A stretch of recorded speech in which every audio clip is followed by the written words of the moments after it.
NEET UG 2026 paper leak मामले में CBI के हाथ एक और बड़ी सफलता लगी है।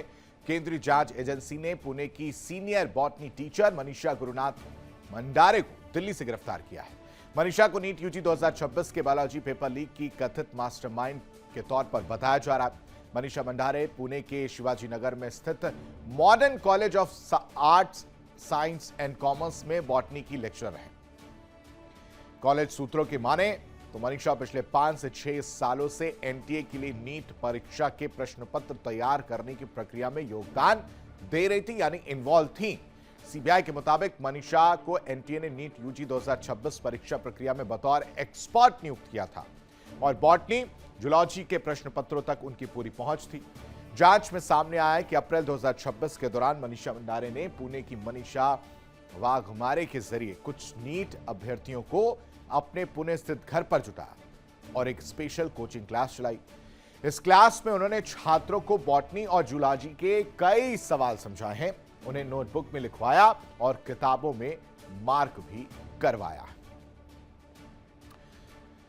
तो पेपर माफिया का बड़ा जाल जो है वो पूरी तरह से फैला हुआ नजर आया और ऐसे में एनटीए पर सवाल उठता है कि एनटीए में जिन लोगों की इन्वॉल्वमेंट थी, प्रत्यक्ष या अप्रत्यक्ष तौर पर जो पेपर तैयार कर रहे थे, वो ही इस पूरी जाल में इन्वॉल्व होते हुए नजर आए हैं। बढ़ेंगे आगे, एक बड़ी खबर आपको बताते हैं। नीट पेपर लीक मामले में अब तक 9 अभियुक्त गिरफ्तार हुए हैं। 2 अभियुक्त 10 दिन की सीबीआई रिमांड पर भेजे गए हैं। टीवी कुलकर्णी 10 दिन की सीबीआई रिमांड पर है। मनीषा भी सीबीआई हिरासत में और 5 अन्य आरोपी भी सीबीआई रिमांड पर भेजे गए हैं। 21 जून को नीट यूजी जो है वो री एग्जाम होगा। नीट पेपर लीक का ये पूरा मामला है, पेपर लीक का सरगना, और कितने मास्टरमाइंड कहां इसके तार अब तक जुड़े हुए हैं, इन सभी चीजों को लेकर अब जांच चल रही है। जो लोग इन्वॉल्व हैं उन्हें अब एक एक करके पकड़ा जा रहा है। तस्वीरें भी निकलकर सामने आ रही हैं। अब तक 2 शिक्षक गिरफ्तार हुए हैं और इसके बाद से एनटीए पर सवाल उठ रहा है। नेशनल टेस्टिंग एजेंसी पेपर तैयार कराने का काम और जिनसे पेपर तैयार कराया जा रहा था, उनकी इन्वॉल्वमेंट इस पूरे जाल में नजर आ रही है। यानी पेपर लीक कांड में और भी किरदार हो सकते हैं, इसको मना नहीं किया जा सकता। पेपर लीक का प्रोफेसर कनेक्शन निकलकर सामने आया है।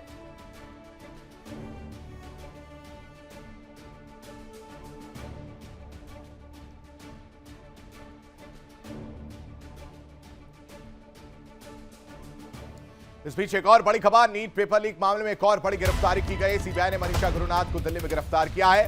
नीट परीक्षा प्रक्रिया में शामिल थी मनीषा गुरुनाथ।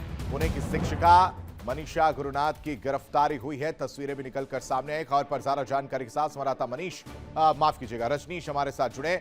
रजनीश, क्या अपडेट, क्या जानकारी? अभी एक और गिरफ्तारी। देखिए, नीट पेपर लीक मामले में अब तक 9 लोगों की गिरफ्तारी हो चुकी है, जिसमें से 7 लोग जो है वो पुलिस रिमांड पे हैं इस समय। और जबकि अगर मैं 2 लोगों की बात करूं तो 2 लोगों को पुणे की अदालत में पेश करके ट्रांजिट रिमांड पे उसे सीबीआई लेके आई है। जहां तक मनीषा मंडारे की बात है तो मनीषा मंडारे जो है वो बॉटनी की सीनियर जो टीचर हैं, पुणे में ये जो है वो टीचर हैं। और अगर बात की जाए तो एनटीए में ये जूलॉजी के जो पेपर थे वहां तक इनकी पहुंच थी। और जो एनटीए की जो कमेटी होती है उसमें भी ये जो मेंबर थी। और ये कहा जा रहा है कि बॉटनी के जो जूलॉजी या जो पेपर थे वो उन तक इसकी पहुंच थी। और इसने पुणे के अपने घर के अंदर एक कोचिंग जो है वो क्लास चलाई थी, जिसमें जो मीडिएटर थे, जो दलाल थे, वो लोग ऐसे छात्रों का चयन करते थे, ऐसे छात्रों को खोजते थे जो नीट की तैयारी कर रहे हो, और उन छात्रों को इस कोचिंग सेंटर तक लाया जाता था। और जिसमें जो मनीषा मंडारे थी, वो जो पेपर में क्वेश्चंस आने थे, उन क्वेश्चंस को उनसे सिमिलर क्वेश्चंस, उनके बिल्कुल जो सिमिलर क्वेश्चंस थे, कि इस तरीके के क्वेश्चन ही जो पेपर में आने हैं, इसे बुक्स में ना सिर्फ टिक करवाती थी बल्कि इनकी तैयारी भी करवाया करती थी। यहाँ मनीषा मंडारे को सीबीआई जो है पूछताछ के लिए दिल्ली लाई थी और दिल्ली में पूछताछ के बाद कल देर शाम को मनीषा मंडारे को गिरफ्तार कर लिया गया। सीबीआई ने साफ तौर पर यह कहा कि 2026 यानी इस बार जो नीट का एग्जाम एग्जाम होना था उसमें मनीषा मंडारे की पहुंच थी, और एनटीए की जो पूरी कमेटी है उसमें भी ये मौजूद, उसमें भी ये सदस्य थी।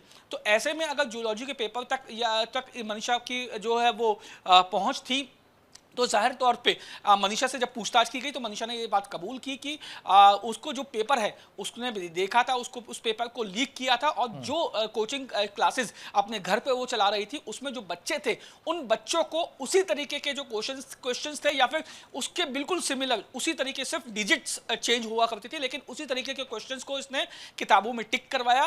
ना सिर्फ किताबों में टिक कराया बल्कि कई ऐसे सवाल बच्चों को बताए जो नीट के एग्जाम में आने वाले थे। रजनीश, वापस लौटूंगा, जरा एक और बड़ी जानकारी अपने दर्शकों को दे देता हूं कि आखिर नीट पेपर लीक में क्या क्या एक्शन जो है वो देखने को मिला है, और अब तक 9 अभियुक्त जो गिरफ्तार किए गए हैं उनको लेकर किस तरह से आगे कार्रवाई चल रही है, वो जानकारी भी रख देते हैं। इस पूरे पेपर लीक कांड पर अगर देखा जाए तो एक्शन की जो हम बात करें उसमें अब तक 9 अभियुक्त जो है वो गिरफ्तार किए जा चुके हैं अलग अलग जगह से, जिसमें 2 अभियुक्त 10 दिन की सीबीआई रिमांड पर भेजे गए हैं, और साथ ही साथ मनीषा वाघमारे की इन्वॉल्वमेंट जो है वो देखने को मिली है, और उसके बाद सीबीआई की हिरासत में वो भी नजर आ रही हैं। 5 अन्य आरोपी भी इस वक्त सीबीआई रिमांड पर भेजे गए हैं, और 21 जून को जो नीट यूजी री एग्जाम होना है वो भी जानकारी जो है दी गई थी। अगले साल से कंप्यूटर आधारित परीक्षा की जाएगी।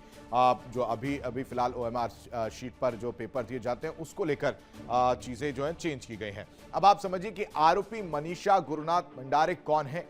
दरअसल ये जो तस्वीर आप देख रहे हैं, एक टीचर हैं, ये प्रोफेसर हैं, बॉटनी की प्रोफेसर ये जो बताई जा रही हैं, जिनका नाम मनीषा गुरुनाथ मंडारे हैं। पुणे के कॉलेज में ये पढ़ाती हैं, और पेपर बनाने वाली टीम में विशेषज्ञ के तौर पर इन्वॉल्व थी, उसमें शामिल थी। अब आप समझिए यही से सारा गेम जो है वो शुरू हो जाता है। बायोलॉजिकल के प्रश्नों को इन्होंने लीक किया था, और इस वजह से इनकी इन्वॉल्वमेंट निकलकर सामने आई। घर पर कोचिंग के दौरान जो है प्रश्न बताए थे, यानी स्पेशल क्लास का अरेंजमेंट किया गया था जिसमें बच्चों को बुलाया गया था।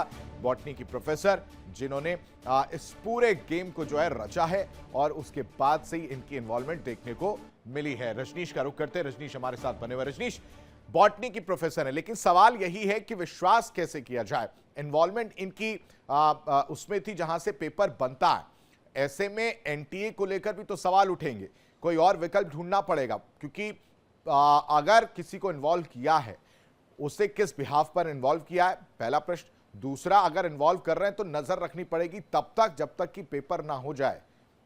देखिए, नज़र रखने वाली बात तो बहुत मुश्किल है कि हर किसी शख्स पे नज़र रखी जाए, वो किसी भी तरीके से पेपर को लीक कर सकता है। लेकिन सबसे बड़ी बात ये, जो आपको याद होगा कि कुछ दिन पहले जो एनएसयूआई थी उसने, माफ़ कीजिएगा एबीवीपी थी, उसने एनटीए हेडक्वार्टर दिल्ली पे जो प्रदर्शन किया था उसमें साफ तौर पर 2 मांगे उनकी मुख्यतः थी, और वो 2 मांगे काफ़ी इंपॉर्टेंट भी लगती हैं। पहली मांग उनकी ये थी कि नीट के जो पेपर्स हैं वो छापने के लिए एनटीए के पास अपनी प्रेस नहीं है, ये बाहर से छपवाया जाता है। ऐसे में जो प्रेस का, जो प्रिंटिंग प्रेस का जो मालिक है या कर्मचारी है वो पेपर लीक कर सकते हैं।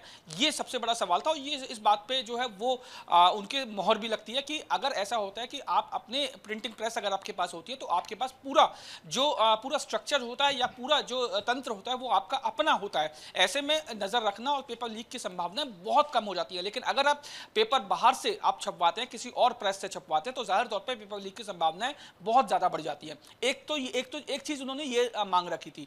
दूसरी मांग उन्होंने रखी थी कि जो एनटीए में जो लोग मौजूद हैं वो एनटीए के अपने सदस्य नहीं है बल्कि बाहर से उनको हायर किया जाता है। तो ऐसे में ये भी जो उनकी जो मांग थी ये भी जायज़ कहीं ना कहीं लगती है, क्योंकि अगर बाहर के लोगों को आप कुछ समय के लिए हायर करते हैं तो जाहिर तौर पे उनके जरिए पेपर लीक होने की संभावनाएं बहुत ज़्यादा होती है। लेकिन अगर वो एनटीए के खुद के अपने स्टाफ होता है तो उनमें नज़र रखनी ज़्यादा जो है वो पॉसिबल होती है, ज़्यादा आसान होती है, ताकि ये देखा जाए कि अगर पेपर लीक होता है तो ये साफ तौर पर जिम्मेदारी सुनिश्चित की जा सकती है कि किसने पेपर लीक किया होगा। क्योंकि मान लीजिए अगर बायोलॉजी और जो जूलॉजी का पेपर लीक होता है तो अगर एनटीए का सदस्य वो होता है, परमानेंट उसका सदस्य होता है या परमानेंट उसका मेंबर होता है, तो उसकी जिम्मेदारी होती है कि जूलॉजी और बायोलॉजी के अगर पेपर, मैं फॉर एग्जांपल के तौर पे बता रहा हूं कि जूलॉजी और बायोलॉजी के पेपर की जिम्मेदारी आपके ऊपर है। अगर वो पेपर लीक होता है तो जिम्मेदारी तय होती है, आपकी जिम्मेदारी होगी, आपको ही दोषी माना जाएगा। तो ये दो मांगे मांगे काफी मुख्यतः थी, और अगर मुझे लगता है कि इन पे गौर कर लिया जाए तो जाहिर तौर पे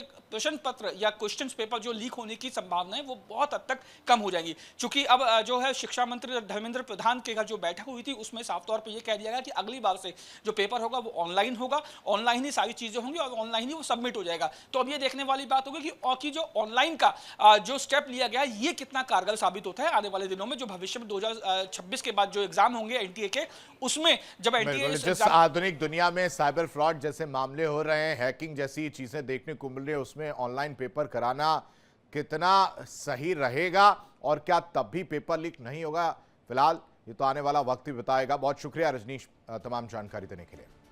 देखिए इंडिया डेली 24/7 अब आपके स्मार्ट टीवी पर। इंडिया डेली मौजूद है सभी डिजिटल प्लेटफॉर्म पर लाइव और लगातार। इंडिया डेली 24/7 हर दिन राष्ट्र को समर्पित।